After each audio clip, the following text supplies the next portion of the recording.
There is a particular kind of debt that the music world rarely settles honestly. It is not the debt of money, though that debt is real and has gone unpaid often enough to constitute a pattern. It is a deeper debt. The debt of origin of influence, of the specific moment when one artist's existence gives another artist permission to become what they were always capable of being. This debt is uncomfortable precisely because it is so difficult to quantify. How do you measure what you learned from watching someone? How do you calculate the value of a door that someone else broke open, through which you walked into the rest of your life? Jimi Hendrix was one of the greatest guitarists who ever lived. That is not a contested statement. What is less often examined, what tends to get quietly filed away in the margins of music history, is the identity of the man who first employed him, first watched him perform night after night from the wings of a stage, first fired him for outshining the headliner, and first, in the most fundamental sense, showed him what it looked like when a performer refused to be contained by anything the world tried to put around them. That man was Little Richard. And the story of what passed between them, in the cramped tour buses and the backstage corridors in the small southern venues of the early 1960s, when Jimi Hendrix was a young guitarist named Jimmy James trying to find a voice that did not yet fully exist, and Little Richard was already a legend trying to find his way back to a stage he had voluntarily abandoned, is one of the most important untold stories in the history of popular music. It is a story about influence and credit, about what teachers give their students and what students carry forward without always looking back, about the complicated, unresolved, deeply human relationship between a man who built something and a man who inherited it and transformed it into something new. And it is a story about Little Richard, about what he saw in a young guitarist from Seattle, what he gave him, what he took away, and what the encounter ultimately revealed about the nature of genius itself.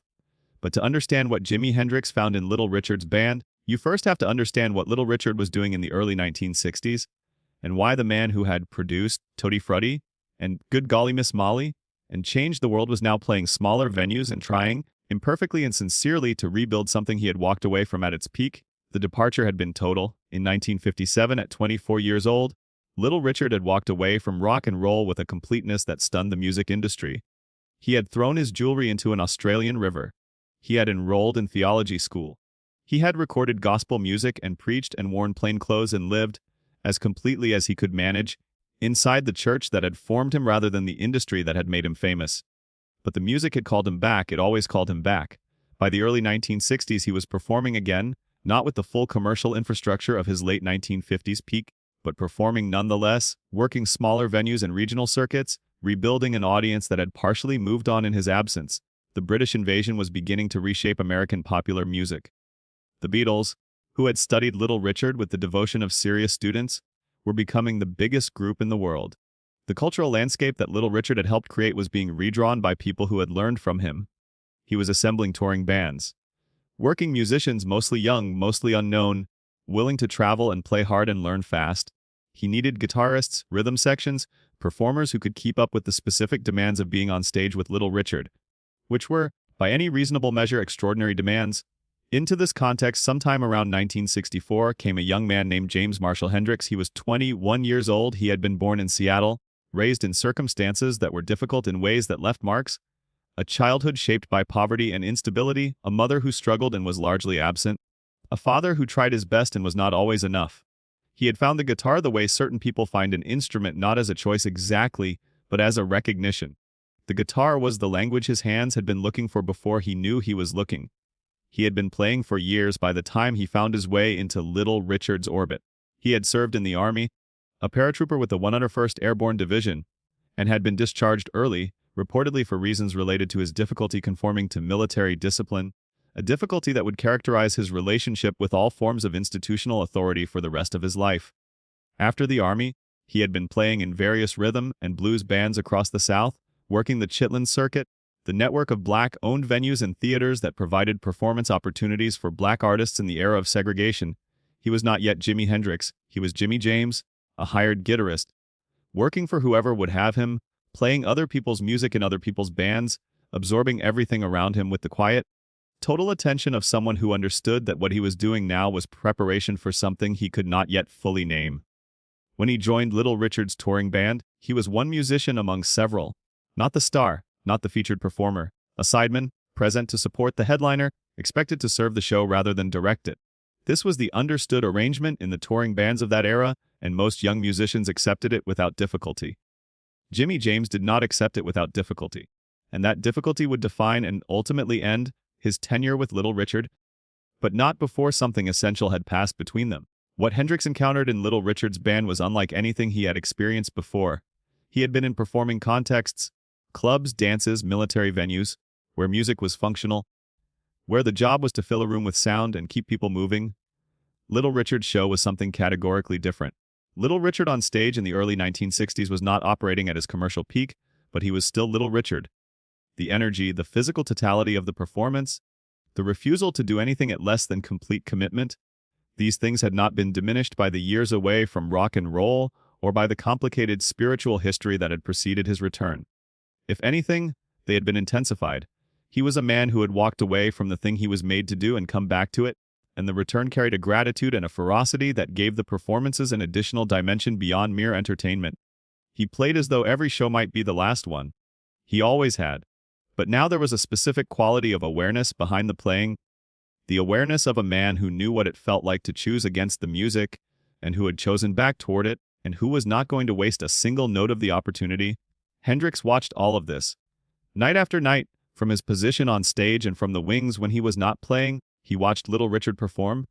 He watched the way the older man inhabited space, the way he made himself the gravitational center of every room he entered, the way the audience's attention followed him the way iron filings follow a magnet, unable to look anywhere else.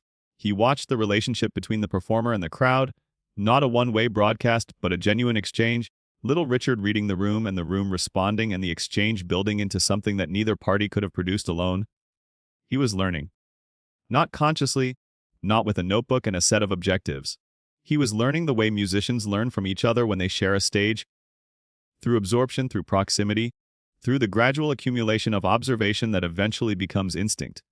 What he was absorbing from Little Richard was not technique in the narrow sense. It was something larger. It was an understanding of what a performer could be, of what the relationship between a performer and an audience could feel like when both parties were fully committed to the exchange, of what it meant to be on stage not as an employee filling a function, but as a human being offering something essential that only they could offer. Little Richard was teaching him this without intending to teach him anything. Simply by being fully himself in Hendrix's presence, he was showing the younger man what full, self-performance looked like. And Hendrix, watching, was filing it away in the part of his consciousness where the things that would eventually become his own style were quietly assembling themselves. But Hendrix was also doing something that created problems. He was showing off, not maliciously, not with the intention of undermining the headliner. But the guitar was already becoming in his hands something more than an accompaniment instrument. He was playing things during the show, runs, flourishes, responses to Little Richard's vocal lines, that were beyond what a sideman was expected to contribute.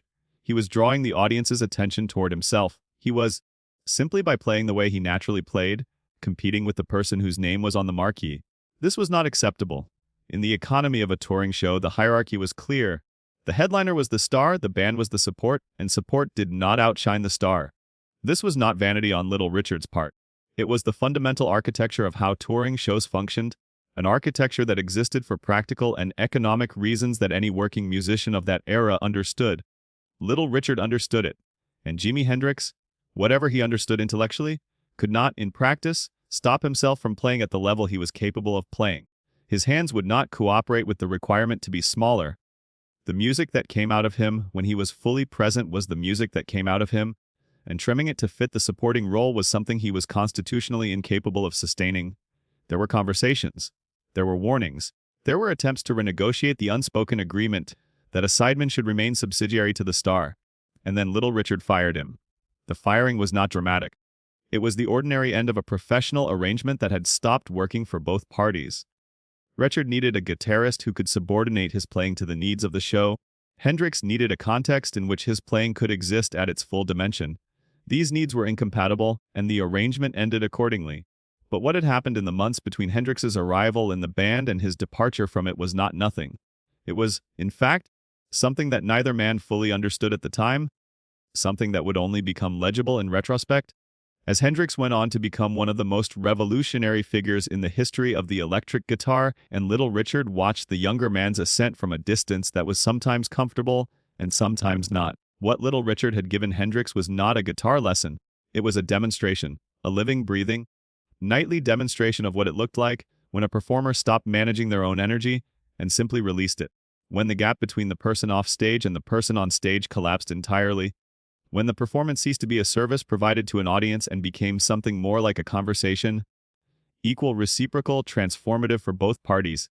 Hendrix had already had the technical gifts, he had always had them. What he had needed, what those months in Little Richard's band had provided, was the evidence that those gifts could be used at full power. That a performer could be genuinely, completely themselves on stage without apology or modulation, and that audiences would not retreat from that completeness but rush toward it. Little Richard had been that evidence, living proof that total self-expression on a stage was not just possible but necessary, that anything less was a kind of dishonesty, a withholding of the one thing a performer had to offer that nobody else could provide. After leaving Little Richard's band, Hendrix played in other touring groups. The Isley Brothers, King Curtis, Curtis Knight. Each context was different. Each added something to the developing language of what he was becoming. But the foundation that had been laid in those months watching Little Richard perform had not disappeared. It was there in the way Hendrix began to carry himself on stage, with a completeness of presence, a refusal to be peripheral to his own performance, that echoed something he had first seen demonstrated by the man who had hired him and fired him in the same brief formative period. By 1966, Hendrix had been discovered by Chess Chandler, taken to London, assembled a band, and was on the verge of the eruption that would define his legacy. The experience was forming. The recordings that would become Are You Experienced were being conceived. The guitarist who had been a sideman in Little Richard's touring band was becoming something that the music world had not encountered before.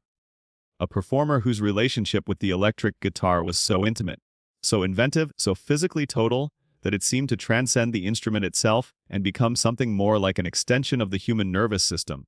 People who watched Hendrix perform in 1967 and 1968 used language that was not musical language.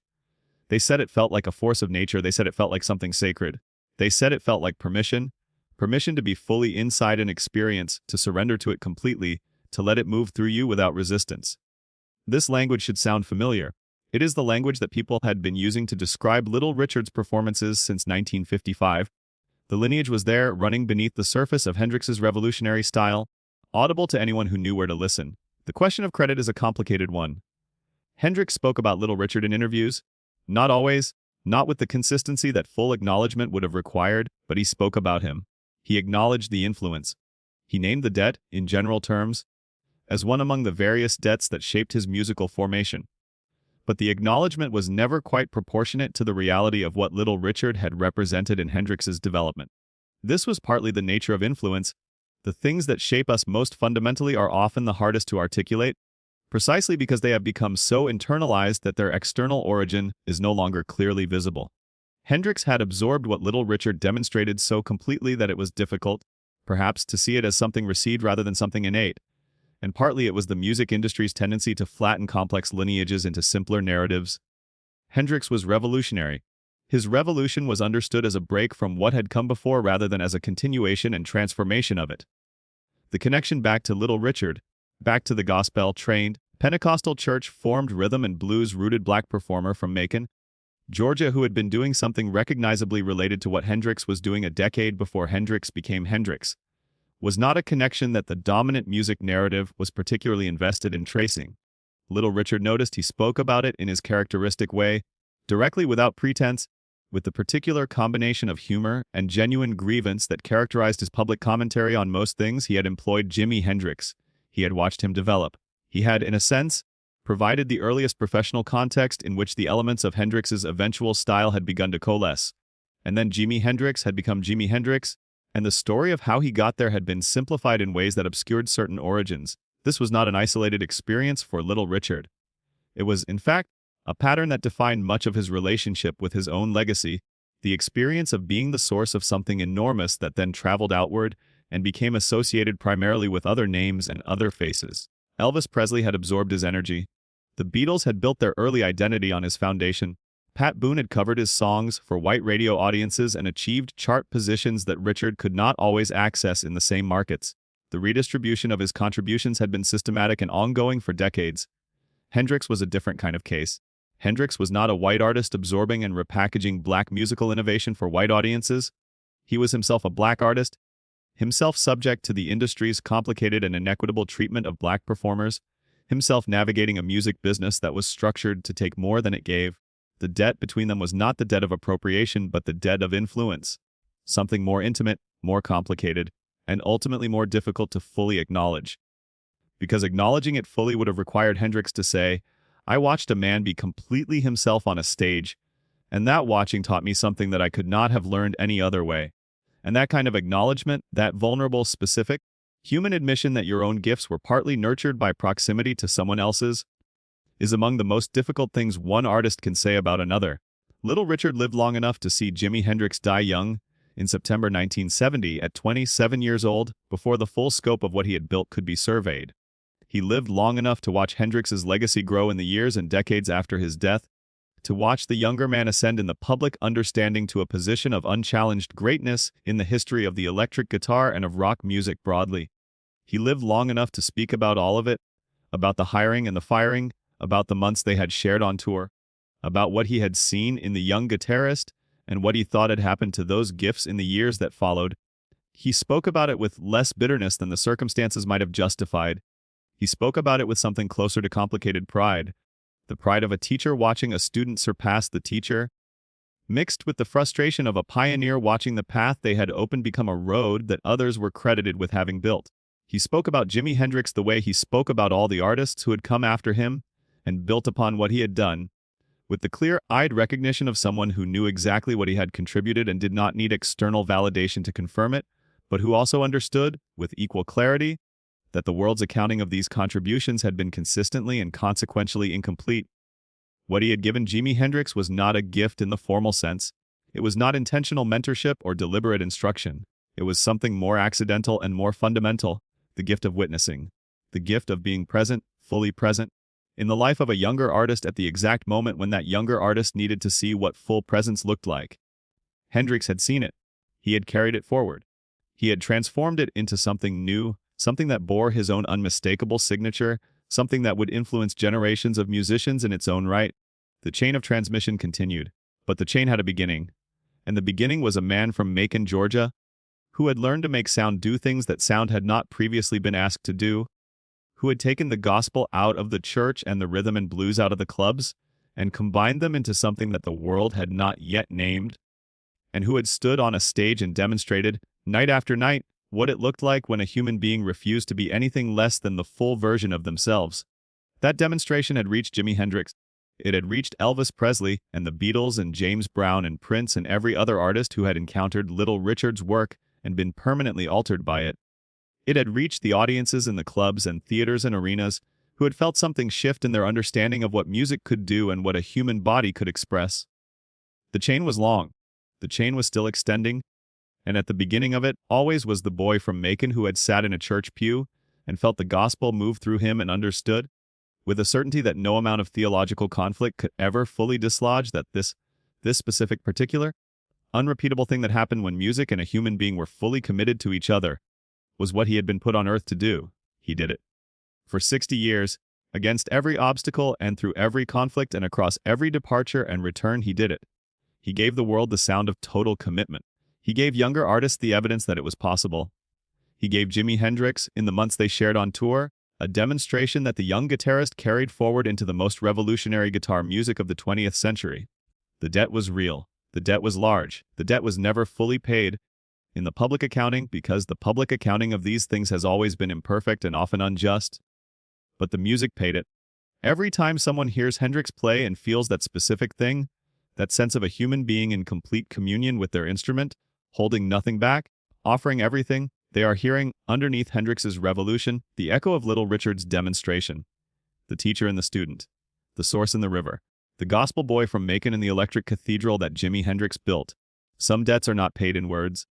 They are paid in the continuation of something essential, in the fact that the thing that was demonstrated was received, and carried forward, and given new form, and passed on again to the next generation of artists who needed to see it proven that such things were possible.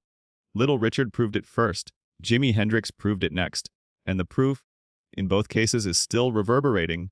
The teacher and the student, the source and the river. The man who broke the door open and the man who walked through it and built something new on the other side. Both of them changed the world. Only one of them had to do it twice, once for himself and once for everyone who came after. That is the real story of what passed between them. And now, at last, it has been told.